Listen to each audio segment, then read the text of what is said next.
بھری بزم میں راز کی بات کہہ دی، بڑا بے ادب ہوں سزا چاہتا ہوں۔ السلام علیکم جی، میرا نام ہے وسیم عباس اور آپ دیکھ رہے ہیں ہمارا فیس بک اور یوٹیوب چینل۔ تو اردو رپورٹ کے توسم سے میں آپ کو آج جو نیشنل سیکیورٹی کمیٹی کا اجلاس ہوا ہے وزیر اعظم شہباز شریف کی زیر صدارت، اس پر ہم آج بات کریں گے اور آپ کو حقائق بتائیں گے کہ کیسے عمران خان صاحب کی بیانیوں کو تقویت ملی ہے۔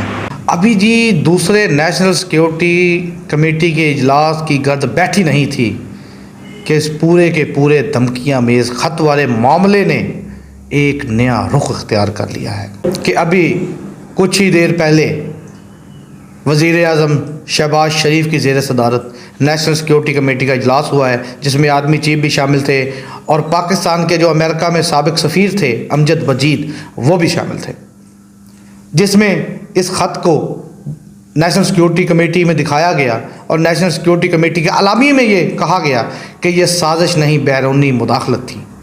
ابھی میرا اس قوم سے سوال ہے، شہباز شریف نے پارلیمنٹ میں کھڑے ہو کر یہ بات کی کہ اگر بیرونی مداخلت کے کوئی ثبوت ملے تو میں عمران خان کی صف میں کھڑا ہوں گا۔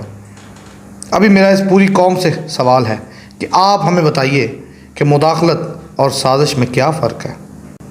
اور اب وزیر اعظم شہباز شریف صاحب سے میرا یہ مطالبہ ہے کہ اب آپ ہوش کے ناخن لیں اور استعفیٰ دیں اور گھر جائیں اور اس ملک میں الیکشن اناؤنس کر دیں۔ اب آپ لوگ الیکشن سے کیوں بھاگ رہے ہیں؟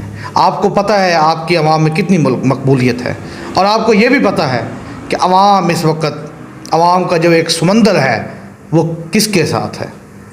آپ نے پشاور کا جلسہ دیکھا، آپ نے کراچی کا جلسہ دیکھا، آپ نے لاہور کا جلسہ دیکھا، اور اب آپ اسلام آباد کا بھی جلسہ دیکھیں گے۔ اور اس ملک کو خانہ جنگی سے بچانے کے لیے شہباز شریف صاحب، اس ملک کی سلامتی کے لیے آپ استعفیٰ دیں اور گھر جائیں۔ آپ اس وقت پارلیمنٹ میں قومی اسمبلی میں اپنی اکثریت کھو چکے ہیں۔ آپ کے ساتھ وہ ہوگی جو اس ملک کی تاریخ میں کبھی کسی کے ساتھ نہ ہوئی۔ اب میری پاکستانی قوم سے بھی اپیل ہے کہ وہ حق کے ساتھ کھڑے ہوں، حق کے ساتھ کھڑے ہوں اور عمران خان صاحب کے ساتھ کھڑے ہوں۔ آپ اپنی رائے کا اظہار نیچے کمنٹ باکس میں ضرور کریں، ہماری اس ویڈیو کو لائک بھی کریں اور ہمارے اس چینل کو سبسکرائب بھی کریں۔ اللہ حافظ۔